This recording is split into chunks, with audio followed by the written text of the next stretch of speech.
with you. She said the What? conversation never happened, and now the entire royal narrative may collapse.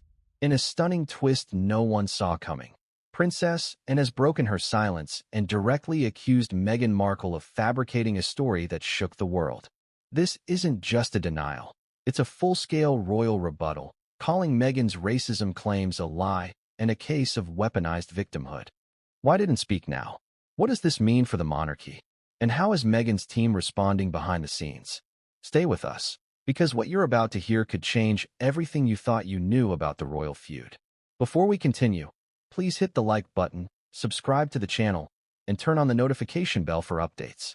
It began with a whisper, one that quickly morphed into a global storm. A whisper that said, behind the castle walls, something dark had been said. Something about a child's skin color. Something unspoken, yet echoed in every newspaper headline for weeks. And at the center of that storm stood two figures. Meghan Markle, the self-exiled Duchess of Sussex, and Princess Anne, the no-nonsense daughter of Queen Elizabeth II. One played the role of the outsider, the woman of color trying to navigate the age-old traditions of British royalty. The other was an establishment pillar, raised to guard the monarchy from scandal, sensationalism, and modern chaos. For years, Princess Anne held her tongue. Even as Meghan and Harry gave their now infamous interview with Oprah Winfrey, broadcasted to tens of millions, where claims of royal racism and cruelty rocked Buckingham Palace and remained publicly silent. No denials, no confirmations, just silence. Until now, in an unprecedented turn of events, Princess Anne has spoken, and not just spoken.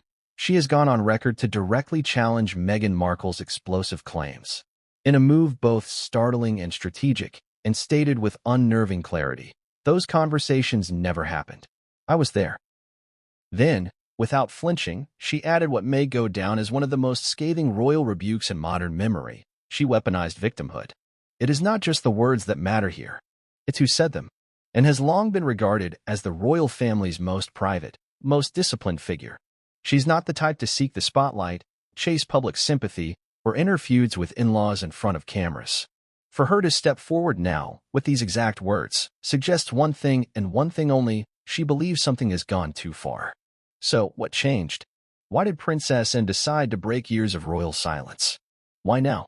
And what does this mean for Meghan Markle, who for years has positioned herself as a victim of systemic racism and elitist cruelty within the palace? This video will unpack everything. From Meghan's first whisper of racism behind the palace gates to Anne's bold denunciation of those very claims, we'll take you deep inside a war of words now shaking the very core of the monarchy. This is not just a dispute between two royal women. It is a collision between narratives, identities, and legacies. One side says she was silenced and abused. The other says the truth has been twisted into a weapon. To fully understand how we got here, we must travel back to the moment that redefined the monarchy in the eyes of millions. March 7, 2021.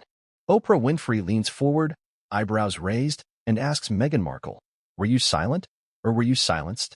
Meghan, poised and polished in a black Armani dress, answers with a pause and then with thunder. The revelations came thick and fast, accusations of neglect, isolation, and, most provocatively, racism. According to Meghan, there were conversations behind closed doors expressing concerns about what her child's skin tone might look like. She didn't name names. She wouldn't. But the damage was done. The public didn't need names to form opinions. And the internet? It filled in the blanks with fury. Commentators speculated. YouTubers exploded. Twitter caught fire. Accusations spiraled, often pointing at senior royals. And in the shadows of this growing media frenzy, Princess Anne said nothing. Not one public word. Not one interview. Just silence. But silence, as it turns out, doesn't mean complicity. It doesn't even mean agreement. Sometimes silence is strategy. Sometimes silence is survival. And sometimes, when silence is broken, it shatters not only the calm, but the illusions built during it. Princess Anne's statement did more than defend herself. It questioned the very foundation of Meghan's carefully curated narrative. And didn't dodge. She didn't deflect. She said she was there for the conversations in question. And they didn't happen. There's a reason this is making headlines globally. For years, Meghan has been viewed through two sharply divided lenses. To some, she's a victim, a woman of color brave enough to call out an institution historically built on empire, classism, and racial hierarchy. To others, she's an opportunist, a skilled manipulator playing to modern sensibilities for attention, sympathy, and power. Until recently, the palace had largely avoided direct confrontation with Meghan's side of the story. They preferred their centuries-old motto, never complain, never explain. But Anne's different. She was forged in a fire of royal duty that predated social media outrage and Netflix specials. For her, honor doesn't live in hashtags or streaming platforms, it lives in truth, in consistency, and service. The weight of Anne's words lies in her history. She has never been known to exaggerate. She has never chased headlines. Unlike other royals whose private turmoil often spills into public drama, and has remained almost mythically restrained. When she says something happened or didn't, you believe her. Not because of charisma or charm, but because her record shows she does not speak unless she has to. And when she does, she tells it straight. So why speak now? Some insiders suggest it was the release of Meghan's newest documentary project that pushed Anne over the edge. In it, Meghan reportedly revisits the racism allegations in more explicit terms. Names remain unspoken, but the narrative implies that senior royals were dismissive, aloof, and even malicious. And once again, the internet narrowed its suspicions. Once again, fingers were pointed. This time, directly at Princess Anne. It's important to note what Anne didn't say. She didn't accuse Meghan of lying in general. She didn't say everything Meghan has ever claimed is false. But she drew a line in the sand, a specific denial of a specific memory. I was there, she insisted. Those conversations didn't happen. And the implication was unmistakable. If Meghan said they did, she was either mistaken or deliberately misleading. The phrase weaponizing victimhood may be the most controversial portion of Anne's remarks. To say someone has turned their victimhood into a weapon is to accuse them of emotional manipulation. It is to say, you are not seeking justice, you are seeking power. That's a bold accusation in any context. But in the context of race, royalty, and international scrutiny, it's a rhetorical grenade. Supporters of Meghan were swift to respond. Online forums and op-eds fired back, accusing Anne of gaslighting, of generational blindness, of being part of the very system Meghan tried to escape. But defenders of the princess pushed back just as hard, calling Meghan's narrative selective and convenient, and praising Anne for having the courage to finally set the record straight. At the heart of this storm lies a deep, unsettling question. What happens when two powerful women remember the same moment in radically different ways? What happens when memory, truth, and legacy collide? Is it a matter of deception or perception? Is Meghan a liar, or simply a woman who felt excluded and gave voice to her pain in ways that others didn't expect? The answer is complicated, murky, and heavily politicized. But what's clear is that this moment, Princess Anne breaking silence, is not just a rebuttal. It's a turning point, a pivot away from the monarchy's passive defense into a more assertive, unapologetic counter-narrative, and is essentially telling the world, the royal family won't sit quietly while its members are used as rhetorical weapons in personal PR campaigns. And this changes everything. As we move deeper into this video, we'll unravel the key turning points in this growing royal feud. We'll revisit the original claims. We'll analyze Anne's motivations. We'll hear from insiders. And we'll lay bare the cultural firestorm surrounding this conflict. Because in a monarchy defined by shadows and secrets, every word that escapes into daylight matters more than most can imagine, especially when it comes from a royal like Princess Anne. Before Princess Anne's stunning rebuttal, before the palace was split between silence and indirect whispers of frustration, there was a single televised interview that reshaped how the world viewed the British monarchy. It aired on March 7, 2021. The format was intimate. The setting was quiet. Yet the impact was seismic. Oprah Winfrey sat across from Meghan Markle and Prince Harry beneath the California sun, asking the kind of questions the British press could never dare ask directly. Meghan wore a calm expression and a floral black dress. Her words, though spoken softly, echoed with the force of an earthquake. Concerns and conversations about how dark his skin might be when he's born. That one sentence, calmly delivered, detonated a cultural bomb. The entire interview, while full of revelations about suicidal thoughts, royal isolation, and institutional indifference, hinged emotionally on that claim. Because it wasn't just a scandalous anecdote. It was, for many, the moment the British monarchy was accused not of being merely out of touch, but systemically racist. Meghan didn't name the person who allegedly made the remark. Neither did Harry. But the damage had already spread far beyond the royal gates. Within hours, news outlets from New York to Nairobi ran headlines with some variation of royals racist. Hashtags like hashtag royal racism and hashtag end the monarchy trended globally. Oprah's own reaction, eyes wide, visibly shocked, became an instant meme. The internet didn't just react, it exploded. And yet, for all the noise, the details were murky.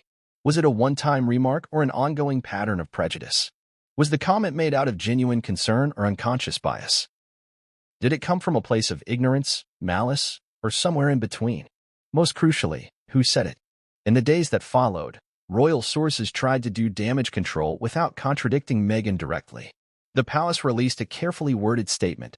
The issues raised, particularly that of race, are concerning. While some recollections may vary, they are taken very seriously and will be addressed by the family privately. That last sentence, some recollections may vary, became its own Rorschach test. For Meghan's supporters, it was a subtle admission of guilt. For her critics, it was the palace's restrained way of calling her version into question. Soon after, Prince William responded directly when asked by a journalist, "Is the royal family racist?" His reply was brief but pointed. "We are very much not a racist family." It was the first and only time William publicly countered the racism narrative. But it did little to stem the growing perception that the monarchy was, at best, insulated from reality, and at worst, actively prejudiced. For many viewers, particularly people of color around the world, Meghan's statement resonated deeply. It was a validation of long-held suspicions that the crown, with its colonial past and traditions steeped in hierarchy, might still harbor discriminatory views behind palace walls. And for American audiences in particular, already attuned to issues of race and privilege, it framed Meghan as a relatable figure, a black woman facing institutional oppression. But what didn't emerge in those weeks were concrete details. Who exactly was involved? What exactly was said? Under what context? Meghan never elaborated. Harry, in later interviews, vaguely confirmed the conversation took place, but distanced both the Queen and Prince Philip from the remarks. The mystery deepened. Over the next year, as the couple's public narrative evolved, so did the way the story was told. In their Netflix documentary series, Meghan hinted again at the racism she experienced but shifted some focus toward how the British press covered her unfairly compared to Kate Middleton. The concerns about skin color remained a footnote, always present, always powerful, but never expanded upon with new detail. It's that ambiguity that left a vacuum for speculation. Was it a single misguided comment taken out of context? Was it part of a broader pattern of racial insensitivity? Or, most controversially, did the conversation actually happen the way Meghan remembered it? That final question simmered under the surface for years, unspoken aloud by royalists and critics alike. Few dared say it outright. The risk of being accused of undermining a woman of color's lived experience was too high.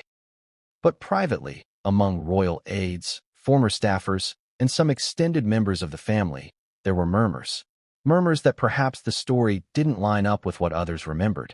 That perhaps Meghan's recollection wasn't universally shared. And then came the rumors that the comment didn't come from Charles or William. Some suggested Anne. Others pointed toward a more distant royal.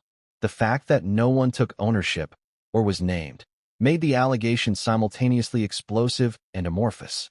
It was everywhere and nowhere, targeting the entire institution without ever being traceable to one voice. That is why Princess Anne's decision to speak now, years later, feels so momentous. Because she isn't simply denying an isolated event. She's addressing the entire narrative that has come to define Meghan's royal exit. And in doing so, she's implicitly suggesting that the story, particularly the racism claims, were either exaggerated, misremembered, or fabricated entirely. For those who see Meghan as a victim of entrenched monarchy racism, Anne's rebuttal feels like a betrayal. To them, it confirms the palace's refusal to take responsibility for the pain Meghan endured. But for others, especially those who felt the story lacked detail, evidence, or consistency, Anne's statement feels like long overdue clarity. And yet, the public remains divided. A recent UK poll found that 48% of respondents believed Meghan was telling the truth, while 35% were unsure and 17% thought she was lying. In the US, support for Meghan remains higher, particularly among younger demographics and people of color. But even there, fatigue has begun to set in. With every new interview, every documentary, every memoir excerpt, some viewers have begun to question whether the Sussexes are interested in healing or just capitalizing on their royal rupture. To be clear, Meghan's experience in the royal family wasn't universally warm. Reports have long circulated about her struggles with royal protocol, internal isolation, and culture shock. Even those sympathetic to the palace acknowledge that the monarchy failed to adequately prepare or support her. But the line between genuine pain and strategic storytelling is a fine one. And that's where Princess Anne's recent comments land like a thunderclap. Because Anne isn't some tabloid commentator or political pundit. She's a royal of unimpeachable discipline. She has served the monarchy for decades without personal scandal. When she says she was present and heard no such comments, it forces the world to reconsider what they thought they knew. More than that, it invites a broader cultural conversation about memory, narrative, and accountability. Can two people remember the same moment differently? Can personal perception turn into public accusation without evidence? And what happens when institutions like the monarchy are asked to defend themselves against feelings rather than facts? There are no easy answers. And perhaps that's why the conversation remains so explosive. For Meghan, the racism allegation was one of the most emotionally charged elements of her royal story. It turned a personal struggle into a global symbol. For many, she became the face of resistance against outdated institutions. But for Princess Anne, the claim wasn't just false, it was dangerous. It painted a picture of a family she had spent her entire life protecting, and painted it with a brush she says was dipped in fiction. The damage, however, is already done. Once the public absorbs a narrative, it's hard to undo. Even if Anne is telling the truth, even if she truly was present for every conversation and can say with confidence that the racist remark never occurred, there will be millions who won't believe her, just as there are millions who still believe Meghan's account without question. That is the power of public perception. It doesn't bend easily to correction, especially when stories involve race, royalty, and betrayal. And so we find ourselves here, in the aftershock, with Princess Anne stepping forward, not just to defend her name, but to challenge the very heart of Meghan Markle's most serious accusation. She is not trying to explain the monarchy's entire history.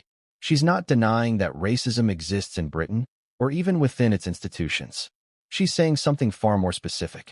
That she was there, that she heard what was said, and that the comment at the center of Meghan's claim, the one that launched 1,000 headlines, was never made. Now the world must decide which royal woman it believes. And the monarchy, already bruised and fractured, must brace for what happens next. To fully understand the magnitude of Princess Anne's decision to speak out against Meghan Markle's racism allegations, one must first understand the woman herself. Princess Anne is not a celebrity.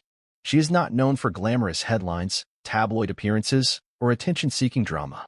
She is, in many ways, the opposite of everything Meghan Markle represents in the public eye. Where Meghan embraces media and retreats from it.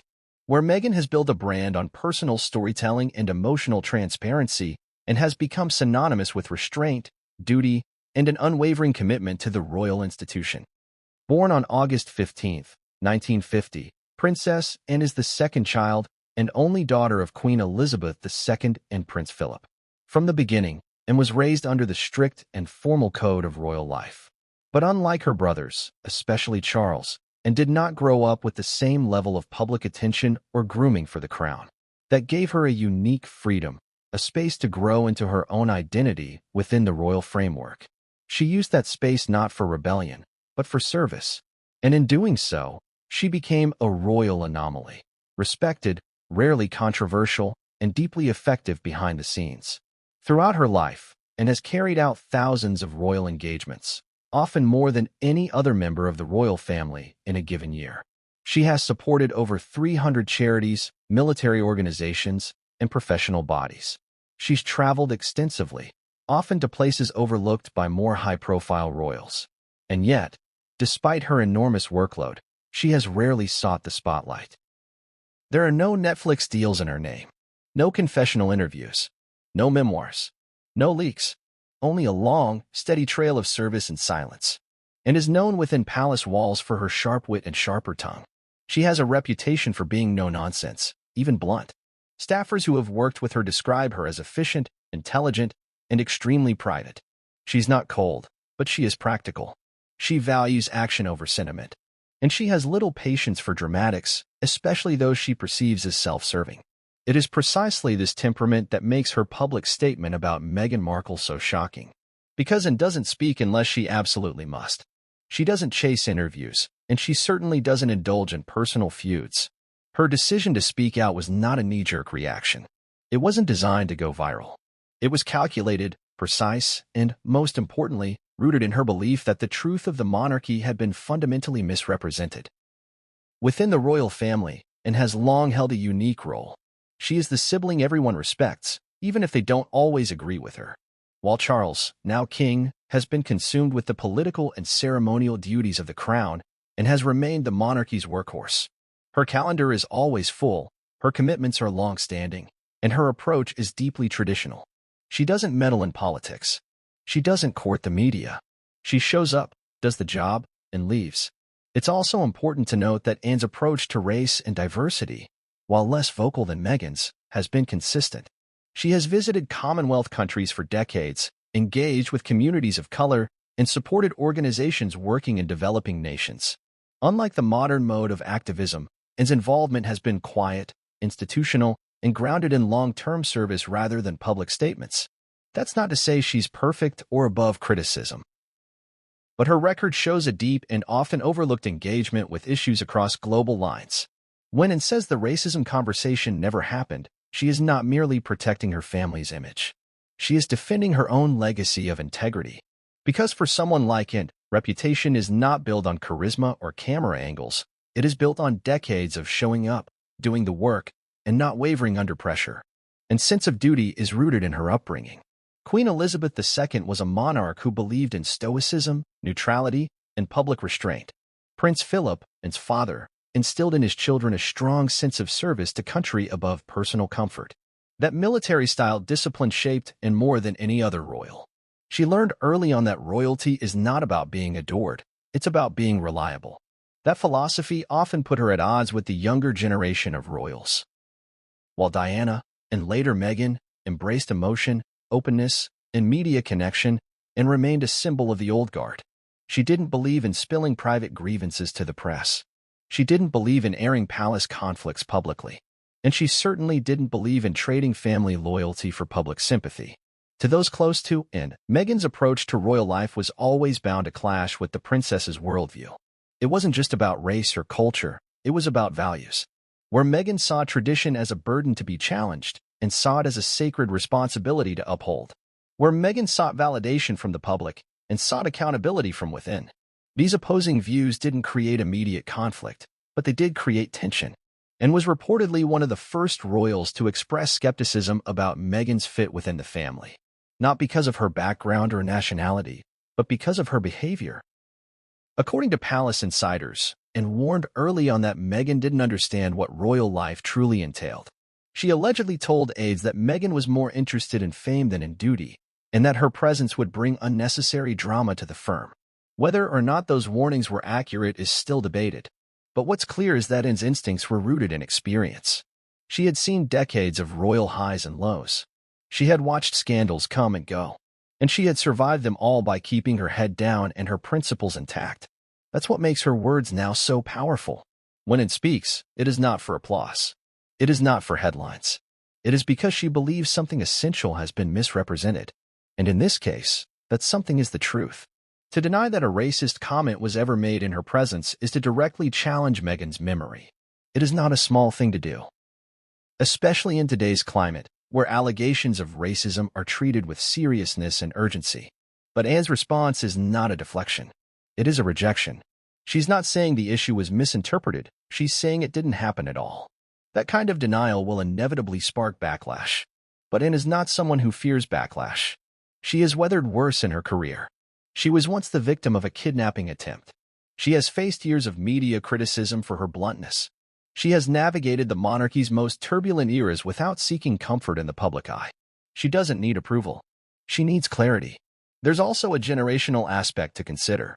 It belongs to a different time, one where honor was more important than emotion, where public image was subordinate to private loyalty. In that world, speaking out about family matters was not courageous, it was shameful. So for Anne to break that rule now suggests she sees Meghan's narrative not just as misleading, but dangerous. Dangerous to what, exactly? To the institution she has spent her life serving, to the legacy of her mother, the late Queen, and to the cohesion of a family already strained by scandal, separation, and suspicion. And statement is a defense of those things. It is also a signal to the world that not everyone within the royal household accepts Meghan's version of events. Until now, it has largely been Meghan and Harry's voices dominating the global narrative. Anne's decision to speak alters that balance. It introduces a counterpoint not from a political commentator or anonymous source, but from a royal with a lifelong record of credibility. In a world increasingly divided by opinions, Anne stands out as someone driven by principle over popularity. She does not seek to win arguments with emotion. She seeks to win them with facts, with presence, with history.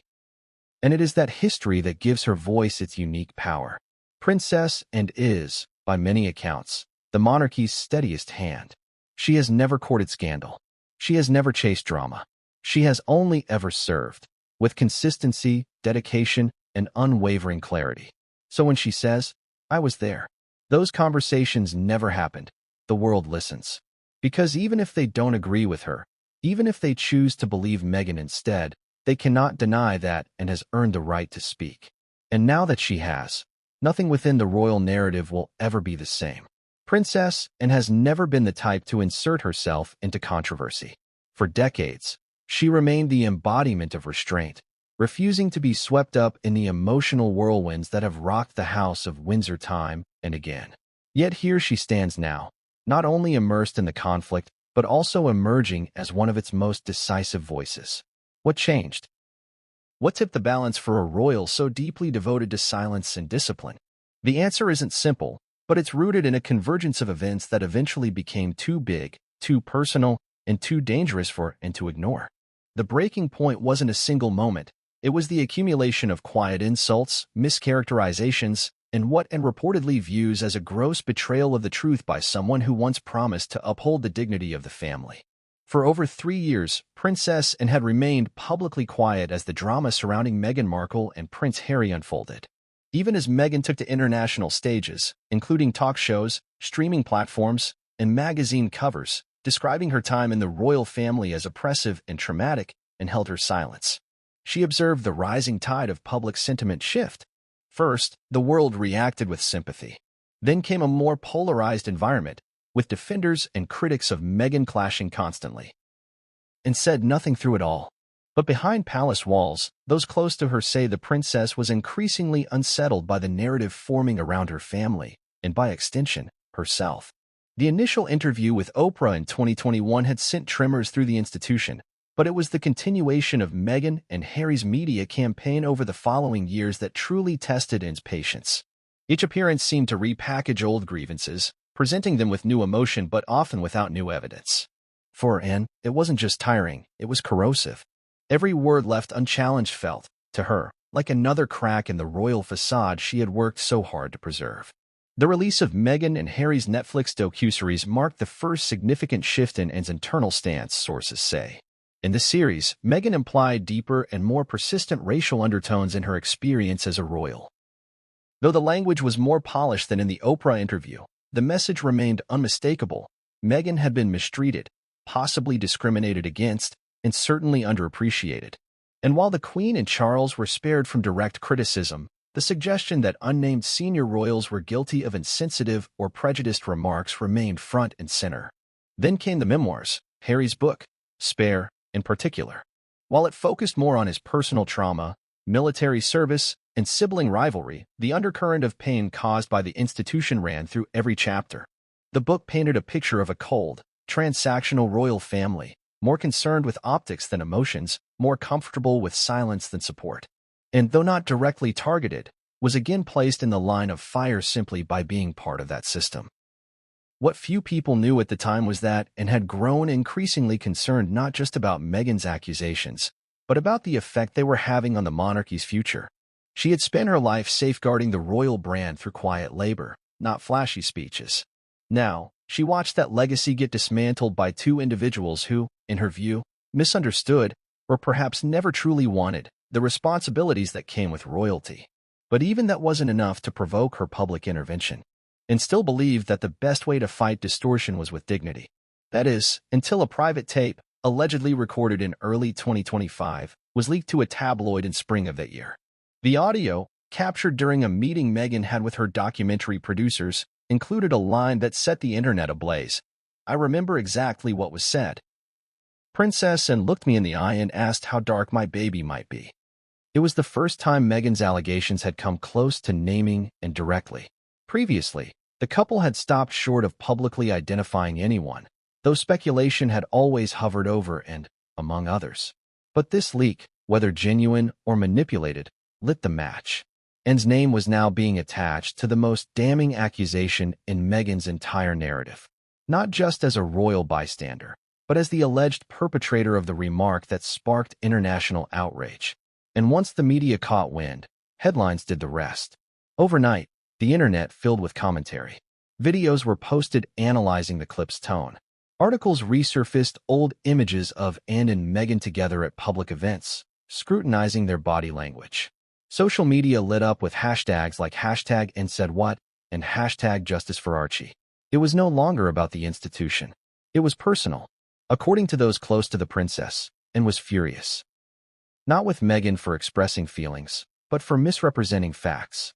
That conversation never happened, she reportedly said in a private family meeting. "And I will not be made into something I am not."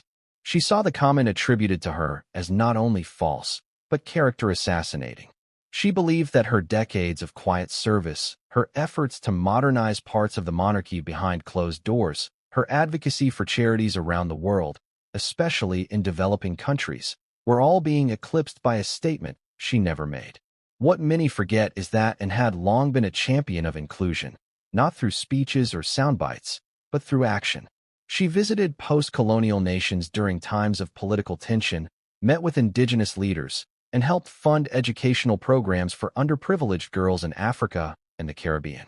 She never advertised these efforts. She didn't seek praise for them. But when accused of racism, her silence could no longer be maintained. And so she made the decision that would shock the royal family and the press alike. She would speak, directly, clearly, on record. It wasn't a flashy press conference. It wasn't an exclusive with a glossy magazine. It was a brief but resolute statement issued through her official office. It said, "I have remained silent out of respect for family privacy and public decorum. But recent allegations attributed directly to me are false. I was present for many of the discussions now being reframed in public narratives. The comments being quoted did not happen, not in my presence, and certainly not by me. I reject this attempt to weaponize victimhood and distort the truth." That final line, "weaponize victimhood," was a strategic choice, and wasn't merely denying the allegations. She was accusing Meghan of using a serious social issue, racism, as a shield and a sword, to garner sympathy, deflect criticism, and elevate her own public profile. Whether or not one agrees with that view, it was the first time a senior royal had directly suggested that Meghan's motives may not be as pure as she portrays. The reaction was swift. Critics lambasted Anne for lacking empathy, for failing to understand how deeply racial microaggressions can cut. Others praised her for finally pushing back against what they saw as an unending stream of grievances from the Sussexes. The country was split. The world was watching. What forced Anne to speak, then, wasn't just reputational damage. It was an existential threat to her identity and her life's work. She had spent 5 decades building trust through consistency and modesty. She had buried scandals, endured betrayals, and never once traded family loyalty for public affection. But now she was being painted as something she was not, a racist, and the only way to preserve the truth, as she saw it, was to speak it. There's something profoundly human in Anne's breaking point. We all have lines we won't let others cross. For Anne, it was not about ego or publicity. It was about honor. And for a woman who had lived most of her life bound by tradition, protocol, and sacrifice, the accusation struck at her core. The palace reportedly tried to dissuade her from issuing the statement. Advisors feared it would reignite tensions, validate Meghan's version of events by acknowledging it at all, and invite a media firestorm that could spin out of control. But Anne was resolute. She did not want to remain silent and complicit in what she believed to be a damaging lie. "It's not about optics," she said, according to a close friend. "It's about facts." And so, the dam broke. The implications of Anne's choice are still unfolding. Her words have now entered the historical record, pushing the royal family into a new phase of reckoning, one where silence is no longer seen as dignity, but as guilt. By speaking, it may have opened the door for other royals to defend themselves more publicly, or she may have poured fuel on a fire that can no longer be contained. Either way, the decision was hers. Not made for strategy, not made for headlines. Made because, at long last, the truth, as she knew it, had to be defended. And in doing so, she reshaped the narrative forever. The silence was over. After nearly 4 years of calculated restraint, unacknowledged tension, and explosive public claims that hung like a shadow over the royal family, Princess Anne made her move. What had once been whispered about in private corridors or speculated upon by royal insiders suddenly became official. With a brief but devastating statement, Anne broke open the wound, and her words sent ripples through every layer of the monarchy and media.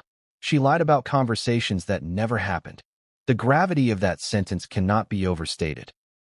In a monarchy defined by subtle diplomacy and indirect messaging, to accuse another member of the royal family, particularly one so publicly celebrated by half the world, of outright fabrication is nothing short of revolutionary.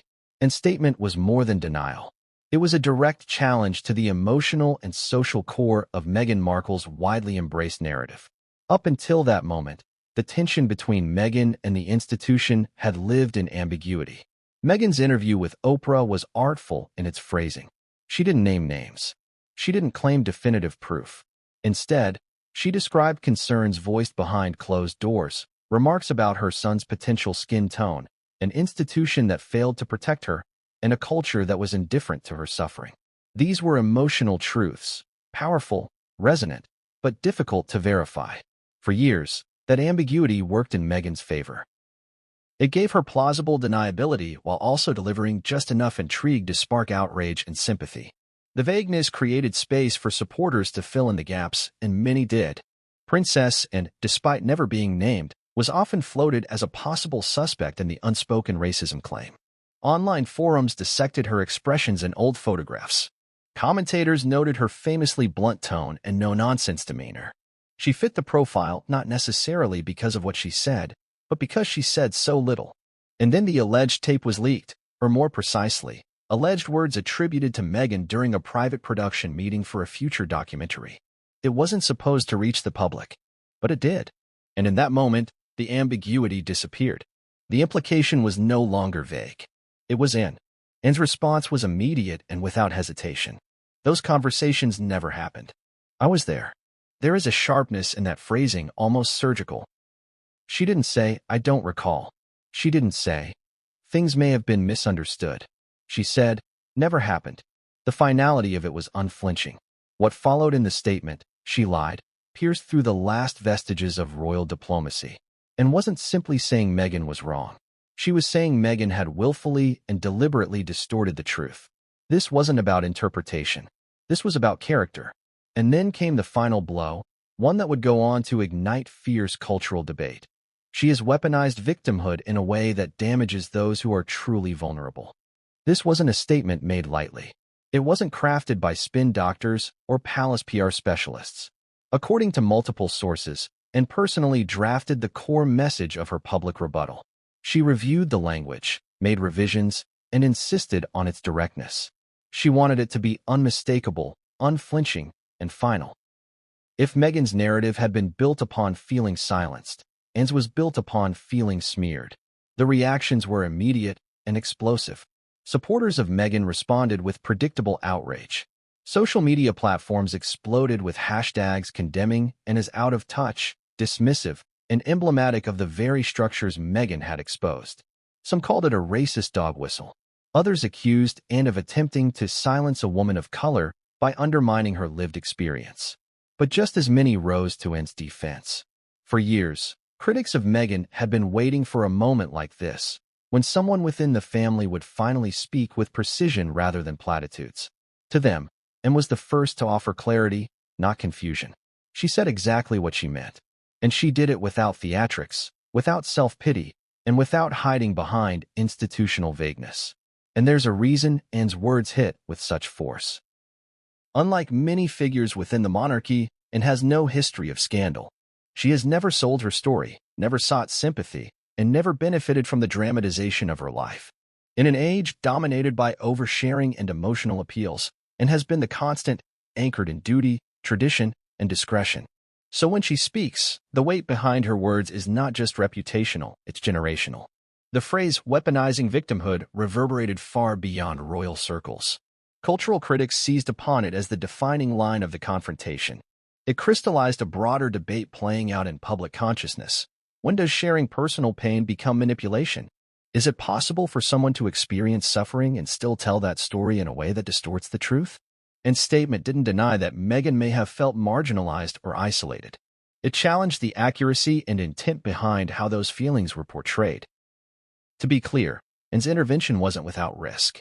By speaking out, she broke with royal tradition in a profound way.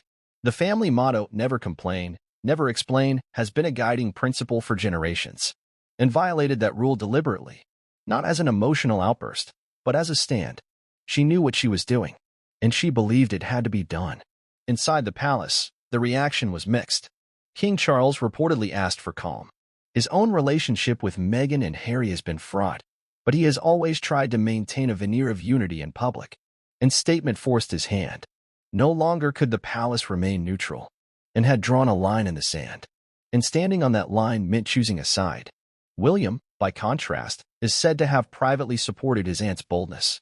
He, too, had suffered under the barrage of public accusation from the Sussexes. While he had previously made only one public remark, "We are very much not a racist family," he had refrained from further engagement. Anne's action may have shifted the palace's tone permanently. Outside the royal walls, the statement has reignited discussions about media responsibility and narrative control. For years, much of the public accepted Meghan's story with minimal scrutiny. Her words were raw, emotional, and supported by an increasingly powerful cultural framework of belief in personal trauma. But Anne's sharp rebuttal injected an opposing force into the conversation, not rooted in emotion, but in empirical memory. So where does this leave Meghan? She did not immediately respond to Anne's statement. Her team issued a bland message of no comment, likely to avoid further escalation. But the damage, or the correction, depending on your view, had already occurred. Anne's denial forced Meghan into a defensive posture, one she hadn't occupied in years. For the first time, her most serious claim faced real, sustained pushback from someone who was present, respected, and unimpeachable. The court of public opinion is now more divided than ever. Some continue to view Meghan as a truth-teller who dared challenge an outdated, elitist institution. Others now see her as a manipulator, exploiting modern sensitivity to mask old-fashioned ambition. But beyond the debate, one truth stands clear: Princess Anne's statement marked a fundamental shift in the royal narrative. It stripped away the palace's polite silence and replaced it with steel. It reminded the world that while dignity often lies in silence, sometimes the truth demands speech. And it chose her moment with the precision of a soldier and the clarity of a judge. She lied about conversations that never happened. Those words will echo for years, etched into the history of a royal family now at war not only with the outside world but with itself. Princess Anne's decision to speak was already a monumental shift in royal behavior, but it was her precise choice of words, calculated, deliberate, and sharp, that left the public stunned. The accusation that Meghan Markle had weaponized victimhood immediately transcended the royal family feud and entered the broader cultural conversation. It wasn't just a denial.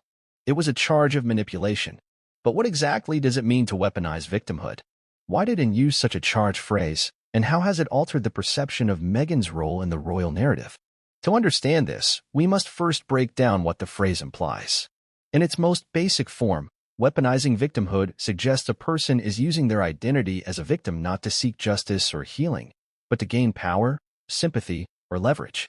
It shifts the victim's role from someone harmed to someone manipulating others through the appearance of harm. It is a controversial accusation in any context, but especially potent when the underlying themes involve race, trauma, and public morality. And didn't simply say Meghan misremembered a conversation. She said Meghan deliberately turned that memory into a weapon. That word, weapon, conjures intent. It suggests calculation. That this wasn't about pain, but about strategy. That Meghan chose to broadcast an emotional claim to secure an advantage, whether that be fame, narrative control, or immunity from criticism. Anne's use of the term reflects a deep frustration that has likely simmered within the royal institution for years. From their perspective, Meghan's actions since her departure from the royal family have followed a recognizable pattern. Reveal a personal grievance, frame it in universal terms, such as racism, sexism, or institutional neglect, and then build a media product, whether it be a book, a podcast, or a television special, around that framing. To critics within the palace, this process has felt less like catharsis and more like commodification. The question Anne's accusation raises is this: can someone experience genuine pain and still use that pain in a way that is manipulative or self-serving? It's a difficult question because human experience isn't binary. People can be hurt and still behave in questionable ways. They can tell truths that are emotionally real to them while misrepresenting factual reality. But when those narratives become public and affect others, especially institutions or individuals who are unable to speak freely in return, the lines become blurred. Anne's frustration is not rooted in emotion. It is rooted in what she perceives as an injustice against the very values she spent her life protecting: truth, loyalty, and service. For decades, Anne has been one of the least controversial members of the royal family precisely because she has resisted the temptation to build a personal brand. She has refused to make herself the center of any narrative. Her role has been institutional, not individual. And so, when she sees Meghan constructing a global persona based largely on personal grievance, and sees something dangerous, not just for the monarchy, but for the concept of duty itself. To Anne, victimhood should never be a source of power. It should be treated with care, with humility, and with precision. The moment it becomes a shield from scrutiny or a sword against critics, it ceases to be a cry for help and starts becoming a political tactic. In this sense, Anne's accusation is not only about Meghan. It is about a growing trend in public discourse, where identity and suffering are increasingly leveraged in ways that shut down debate and elevate certain voices beyond reproach. This isn't to say Anne is dismissing all of Meghan's experiences. Even in her statement, she was careful not to generalize. She addressed specific conversations, specific allegations, and made clear that what she objected to were false claims being presented as fact. But within those words was also a deeper message: not every feeling is a fact, and not every personal pain should be transformed into a public indictment. Anne's choice of words also carried significant cultural weight because of the context in which they were delivered. We live in a time when the lines between public and private, truth and perception, have been increasingly blurred. Social media has given everyone a platform, but it has also created a performance-based culture where authenticity is often confused with performative vulnerability. When someone shares their trauma online or in the media, it becomes part of their identity, and that identity can be monetized, celebrated, or politicized. Meghan has been deeply effective in telling her story in ways that evoke empathy. From her confession of suicidal thoughts to the recounting of racial microaggressions, her narrative has struck a chord with millions. And undoubtedly, many of her feelings are real and valid. But what Anne's accusation forces us to confront is the impact of those narratives on others, especially when they are delivered without names, without verification, and without the opportunity for rebuttal. For 3 years, Meghan's most explosive claims hung in the air without challenge. The royal family, bound by tradition and institutional codes, said nothing. Their silence was interpreted by many as guilt. It gave Meghan's story an unopposed authority, and shattered that silence, and with it, the illusion that silence equaled complicity. The idea of weaponized victimhood also taps into a broader societal debate. In recent years, the cultural pendulum has swung toward believing victims first. This shift was long overdue, especially in cases where institutions had historically silenced the vulnerable, whether in cases of abuse, harassment, or systemic discrimination. But that shift has also led to new dilemmas. When is skepticism healthy, and when is it harmful? How do we differentiate between real trauma and narratives constructed to serve another agenda? And statement challenges us to examine the balance. She does not ask us to reject Meghan's pain. She asks us to scrutinize the way that pain has been used. Has it been used to foster understanding, or to create division? Has it been shared to heal, or to harm reputations? These are difficult questions, especially in a world where the first person to speak often controls the story. There is also a gendered layer to this conversation. Meghan has often positioned herself as a woman of color surviving a deeply patriarchal, racially insensitive institution. In doing so, she has drawn strength from a community of women who see their own struggles mirrored in hers. And meanwhile, represents an older model of female resilience, one that is quieter, more duty-bound, and less expressive. It is a clash not only of personalities, but of generational ideologies. Anne's accusation forces a cultural reckoning between two models of strength. Meghan's is outspoken, media-savvy, emotionally open. Anne's is private, stoic, and embedded in tradition. To some, Meghan's version is more authentic because it is vulnerable. To others, Anne's is more reliable because it is consistent. But the truth may not lie in choosing one over the other. The truth may lie in understanding how both forms of strength can coexist and sometimes collide. Anne's accusation has also sparked a new wave of questions around accountability. If Meghan has indeed exaggerated or misrepresented certain events, what does that say about the narrative she's constructed since leaving the royal family? Does it cast doubt on her other claims? Or does it simply reflect the messiness of memory and emotion, especially under pressure? To many royal watchers, Anne's decision to finally confront this issue signals a shift in palace strategy. The days of silent dignity may be ending. In its place is a new realism, the recognition that narratives left unchallenged can become truths, and those truths can reshape history. Anne didn't just deny Meghan's version of events. She reclaimed the authority to speak for herself. This moment is not just about Meghan and Anne. It's about what we, as a society, choose to believe. Do we automatically side with the speaker who shows emotion? Do we prioritize lived experience over corroborated evidence? Or do we strive for a more balanced approach, one that honors pain but demands accountability from those who share it? The power of Anne's words lies not only in their sharpness, but in their challenge. She challenges the world to stop accepting narratives uncritically, to ask harder questions, to recognize that identity and pain do not place anyone above the truth. Her message is clear. If you claim to have been hurt, you have a right to be heard. But if your claim implicates others, those others have a right to speak too. In that, Anne has redefined what it means to be a royal in the modern era. She is no longer just a figurehead. She is a voice of caution in a world that too often confuses story with fact, feeling with truth. And for Meghan Markle, it may be the first time that her story is met with equal force. Not from a tabloid, not from a commentator, but from someone who was there. The walls of Buckingham Palace have endured centuries of scandal, invasion, and familial crisis. But in recent years, the threat hasn't come from foreign powers or rebellious factions, it's come from within. And now, with Princess Anne's thunderous statement accusing Meghan Markle of falsifying racism claims and weaponizing victimhood, the entire palace apparatus finds itself facing a fresh and immediate challenge. How to contain the fallout before the monarchy's already fragile public image crumbles completely. At the center of this firestorm is a question that has kept courtiers and aides awake for weeks. Is this moment an isolated explosion, or has it opened the floodgates to a full-blown internal war? Depending on which royal insider you ask, it's either the start of a necessary reckoning or the beginning of the monarchy's most perilous modern chapter. First came the internal scramble. Within hours of Anne's statement hitting the press, emergency meetings were called behind the palace's gilded doors. Advisors to King Charles, Prince William, and even Queen Camilla were summoned.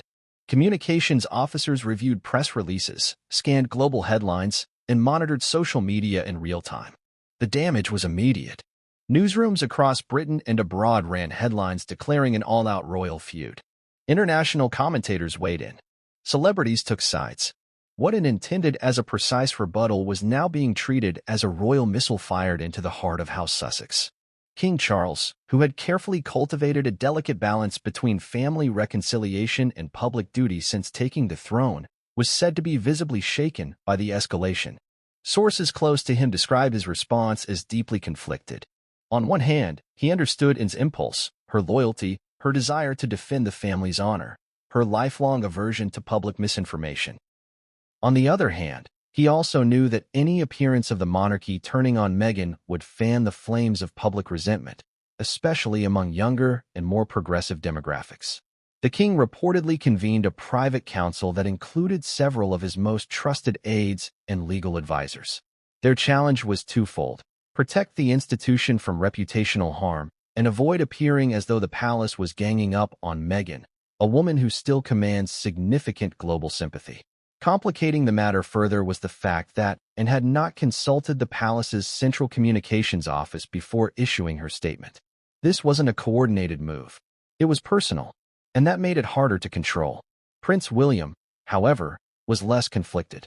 According to multiple insiders, he expressed private support for Anne's bold stance, describing her as finally saying what needed to be said. His relationship with Harry had long since deteriorated into cold silence, and Meghan's repeated public allegations had only deepened the chasm. While William himself had resisted issuing any detailed statement on Meghan's racism claims, aside from his now famous remark, "We are very much not a racist family," Anne's intervention gave him cover. He didn't have to say anything. She had said it for him. And better still, she had credibility that no one could easily dismiss. Palace aides sympathetic to William reportedly described Anne's statement as a pressure valve, releasing long-held frustrations that had been building amongst senior royals. "It's what they've all been thinking, but we're too afraid to say," one aide remarked anonymously, and just has the backbone to say it out loud. Still, not everyone in the royal household was pleased. Queen Camilla, who has spent years rehabilitating her own image after being branded a homewrecker during the Charles-Diana saga, was reportedly uneasy about Anne's tone. While she privately agreed with Anne's concerns about the Sussex narrative, she is said to have feared the optics of attacking Meghan so publicly. Camilla's approach has always been to weather storms by staying just out of frame, never too involved, never too exposed. Anne's boldness risked dragging everyone into the spotlight. Meanwhile, Prince Edward and his wife Sophie remained publicly neutral but were reportedly concerned about long-term consequences. The Earl and Countess of Wessex have often acted as peacemakers within the family, stepping in during particularly tense periods to smooth over disputes. But in this case, they were at a loss, and hadn't left room for negotiation or ambiguity. Her words were clear, final, and irreversible. The wider royal staff faced its own challenge. Communications teams were split. Some wanted to double down, using Anne's statement as a springboard to clarify more misinformation. Others advised restraint, warning that any further engagement would drag the family deeper into a media war they were unlikely to win. There was also debate about whether to offer Meghan a private olive branch, some behind-the-scenes effort to mitigate the damage while not retracting Anne's statement. But that idea was quickly abandoned. As one senior palace source bluntly put it, "You can't put this genie back in the bottle."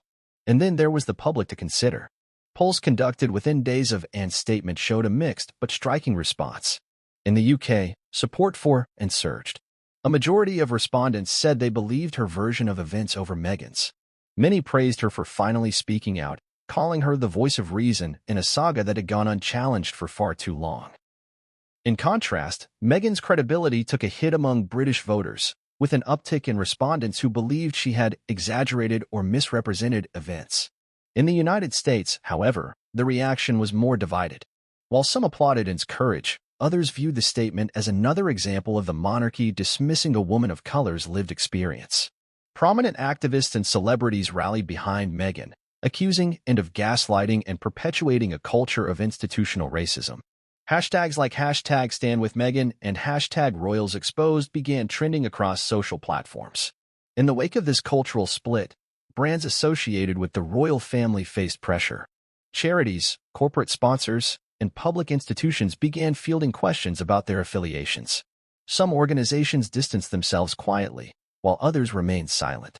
The fallout had extended far beyond the walls of the palace.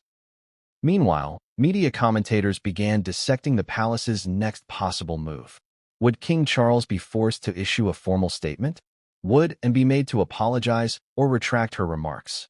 Would Meghan issue a rebuttal? The rumor mill was spinning at full speed. But amid all the noise, one thing became clear. The palace had entered a new phase. The days of dignified silence were over, whether they wanted to or not. Members of the royal family were now expected to defend themselves, not through courtiers or whispered leaks, but through direct and unambiguous language. And this shift carries implications far beyond Anne and Meghan. It signals that future royal disputes, whether about race, gender, or duty, will no longer be hidden behind tradition. They will be televised, live-streamed, dissected, and debated in real time. The monarchy, once untouchable, is now fully immersed in the era of accountability. Whether that evolution strengthens or destroys it remains to be seen. Internally, the family remains tense. Wallen's words brought relief to some, they caused disquiet in others. Conversations between Charles and William have reportedly grown more frequent but also more cautious. The king walks a fine line, wanting to support his sister, protect the institution, and avoid alienating his youngest son forever. What complicates matters further is the looming specter of reconciliation. Before its statement, there have been whispers, tentative and speculative, that Harry and Meghan might attend future royal events, perhaps as part of a slow-thawing process. Those whispers are now dead. Meghan, insiders say, feels personally betrayed by the palace's silence after Anne's remarks. And Harry, caught between his wife's fury and his family's resentment, finds himself more isolated than ever. So is this damage control or a declaration of war? The truth is, it's both. Anne's statement has made reconciliation more difficult, but it has also clarified the stakes. It forced the palace to abandon its passive defense and draw a line in the sand. It showed that not all royals are willing to be painted as villains in someone else's narrative. And it proved that, in the battle for public trust, silence is no longer enough. But it also risked undermining the very stability the monarchy relies on. For generations, the royal family survived not by fighting back, but by enduring. That endurance was their power. Now, with each word spoken, that power is redistributed between family members, between institutions and individuals, between history and modernity. In the end, Anne's statement may be remembered not just as a defense of truth, but as the day the monarchy stopped whispering and started talking back.